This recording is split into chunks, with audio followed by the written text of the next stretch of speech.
Inaanyayahan ng lahat na tumayo para sa ating paunang panalangin na pangungunahan ni Binibining Caruso.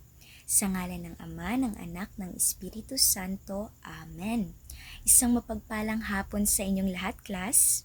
Nagagalak akong makita kayo ngayong araw. Ako nga pala si Binibining Gracial D. Mandal at sa hapong ito ako ang magiging pansamantalang guro ninyo sa asignaturang Filipino. Ngayon ay nais kong itanong kung may liban ba sa araw na ito? Wala.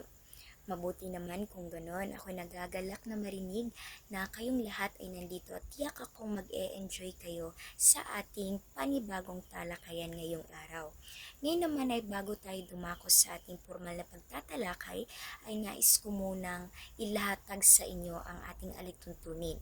Ito ang magiging daan upang maging maganda o maayos ang daloy ng ating pagtatalakay. Una na dyan ay ang makinig ng mabuti sa guro, makinig kung may nagsasalita sa harapan. Pangalawa, makilahok. Dapat makilahok kayo sa ating pagtatalakay at pati na rin sa ating mga gawain. Manahimik upang marinig ninyo ang aking itinatalakay at para maging malinaw ang aking pagtatalakay sa inyo at para mas maintindihan ninyo ang aking itinatalakay sa araw na ito. Ngayon naman ay bago tayo dumako sa ating formal na talakayan ay nais kong itanong kung may ideya pa ba kayo kung ano ang ating itinalakay noong nakaraang linggo. Binibining Amas? Tama, ang ating itinalakay noong nakaraang linggo ay ang pagsusuri patungkol sa nobela at maikling kwento. Ngayon naman ay dadako na tayo sa ating bagong paksa na kung saan ay magsusuri tayo ng tatlong uri ng panitikan. Ngunit bago ang lahat ay ilalatag ko muna ang ating layunin. Una na dyan ay ang naipaliliwanag kung anong teorya ang aangkop sa pagsusuri sa piling sanaysay, alamat at anekdota. Pangalawa, nakasusulat ng sariling pagsusuri sa napiling sanaysay, alamat at anekdota batay sa teoryang pampanitikan. At panghuli, nagpapakita ng pagpapahalaga sa panitikan bilang salamin ng kultura, karanasan at damdamin ng tao sa pamamagitan ng sanaysay, alamat at anekdota. Naway atin itong makuha o ito'y ating ma-achieve pagkatapos ng ating pagtatalakay. Naintindihan ba ang lahat, class? Maraming salamat. Ngayon naman, ang ating tatalakayin sa hapong ito ay mga halimbawa ng pagtatangka sa pagsusuri sa ilang piling akda. At dadako na tayo sa ikatlo, ito ay ang sanaysay. Isang halimbawa ng sanaysay ay ang mararahas ng mga anak ng bayan ni Andres Bonifacio. Ang mararahas ng mga anak ng bayan ni Andres Bonifacio ay isang matapang na panawagan na para sa kalayaan ng Pilipinas. Ipinapakita rito ang matinding kalupitan ng mga Kastila at ang paghihirap ng mga Pilipino na kung saan nagsisilbing daan upang magkaisa at lumaban ang bayan para sa dangal at katarungan ng ating bansa. At dito, atin itong may uugnay sa teoryang Marxismo. Malinaw na ang tunggalian sa pagitan ng mga mapang-aping Kastila at ang inaaping mamamayan. Ipinapakita sa akda na kung saan ang kapangyarihan ay nagdudulot ng paghihirap sa nakararami. Kaya kinakailangan na sama-sama ang pagkilos upang makamit ang tunay na kalayaan. Sa kabuuan nito, ang manifesto na ito ay paalala na ang kalayaan ay hindi basta ibinibigay sa tao. Ito ay pinaglalaban natin sa pamamagitan ng tapang, pagkakaisa at pagmamahal sa bayan. So, ang manifesto ni Andres Bonifacio na marahas ay isang makapangyarihang panawagan para sa kalayaan. Dito ipinapakita niya ang matinding paghihirap at pang-aapi ng mga Pilipino sa kamay ng mga Kastila. na kung saan ang pagsunog ng mga bayan, pagbatay ng mga matatanda at sanggol, pang-aabuso sa kababaihan at pagpapahirap sa mga bilanggo. Dahil sa lahat ng ito, hinihikayat niya ang Pilipino na magkaisa at lumaban para sa katarungan at dangal ng kanilang bayan, na kung saan ito ay papasok sa teoryang Marxismo dahil ito ay tungkalian sa pagitan ng makapangyarihan o mapang-aping Kastila at sa mga inaaping mamamayan. Naintindihan lang po ba? Maraming salamat. Ngayon naman ay dako na tayo sa susunod. Ito ay ang alamat. Ang alamat ng saging ni Boots S. Agbayani, Pastor. Ang alamat ng saging ay maaaring suriin gamit ang teoryang moralismo dahil malinaw ang layunin nitong magbigay aral sa mambabasa. Sa puso ng kwento ay ang sakripisyo ng isang ina na handang ialay ang sarili kahit pa ang kanyang buhay para sa kapakanan ng kanyang anak, at hindi siya inilalarawan bilang makapangyarihan o mayaman, kundi bilang isang karaniwang ina, simple ngunit puno ng wagas na pagmamahal. So, ang pagtubo ng saging mula sa kanyang libingan ay nagsisilbing simbolo ng bunga ng kanyang kabutihan at sakripisyo sa kanyang anak.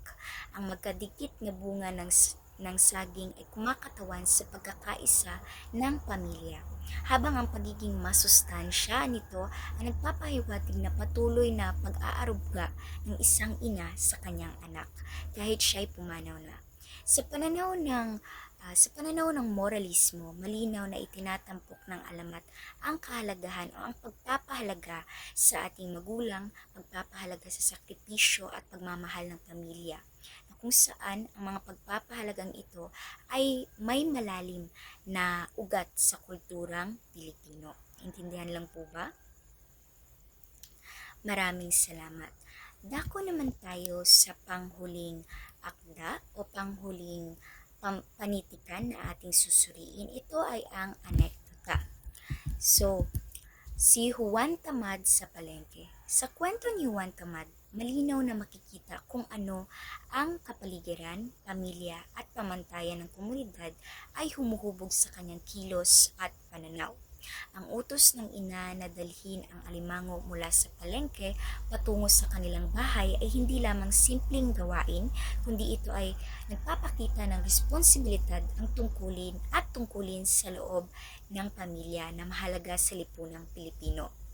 Ang aksyon ni Juan, ang pagpapahinga niya at pagpapauwi ng alimango ng mag-isa ay nagpapakita ng limitasyon ng isang individual na kapag hindi niya maunawaan ang tamang asal at kung paano kumilos sa realidad. Sa madaling sabi, sila ay nakadepende sa mga tao, hindi sila independent. Sa ganitong konteksto, ang kwento ay nagbibigay diin sa kahalagan ng pagiging disiplinado, responsable at mapanuri sa bawat gawain. Bukod dito, makikita rin ang epekto ng kultura sa paghubog ng personalidad ni Juan. Sa lipunang Pilipino, mahalaga ang pagsunod sa utos ng magulang sa tamang pagganap sa tungkulin, kaya ang pagkakamali ni Juan ay magiging aral hindi lamang sa kanya kundi pati na rin sa mga mambabasa. Sa kabuuan, ang kwento ni Juan Tamad ay nagsisilbing paalala na ang ugnayan ng individual sa kanyang kapaligiran at lipunan ay may malaking impluensya sa kanyang desisyon at sa paraan ng pagharap sa responsibilidad, na kung saan maiuugnay natin ito sa teoryang socio-linguistiko, dahil syempre ang socio-linguistiko, ito ang teorya na kung saan may kaugnayan o may ugnayan ang individual o isang tao sa kanyang lipunan at sa kanyang kapaligiran na ginagalawan, na kung saan makikita ito sa anekdota ng Juan Tamad sa Palengke. Naintindihan lang po ba? Maraming salamat. So, may mga katanungan pa po ba tayo o mga paglilinaw? Kung wala na, ay nais kong gawin ninyo ito sa isang buong papel, pakikuha ng buong papel, at ang gawaing ito ay pinamagatang pagsusuri ng mga akda batay sa mga teoryang pampanitikan. Makinig sa panuto, pumili ng isang sanaysay alamat, at anekdota. Suriin ito batay sa mga teoryang pampanitikan at dapat magbigay ka ng 3 teorya sa bawat akda. Pagkatapos ay paliwanag kung bakit ito nabibilang sa nasabing teorya. Bibigyan ko lamang kayo ng 10 minuto. Naintindihan lang po ba? Maraming salamat. Pwede na kayong magsimula. Okay, tapos na ba ang lahat? Tapos hindi tapos, ay ipasa na ang mga papel sapagkat nauubusan na tayo ng oras. Kung kaya't ako na lamang ang magwawasto nito at magbibigay ako ng takdang aralin, makinig sa panuto, magsaliksik tungkol sa kwentong bayan, dula at napapanahong pelikula. Magbigay ng tig-iisang halimbawa sa bawat panitikan at pumili ng isang teoryang aangkop sa napiling akda. Ilagay ninyo ito sa inyong assignment notebook at ipasa ninyo ito sa susunod na pagkikita. Nagkakaintindihan lang po ba? Okay, maraming salamat. Meron po bang mga katanungan, mga paglilinaw? Kung wala na, ay dito ko na lamang tatapusin ang aking pagtatalakay at naway may naintindihan kayo sa aking inilahad na paksa ngayong araw. Maraming salamat.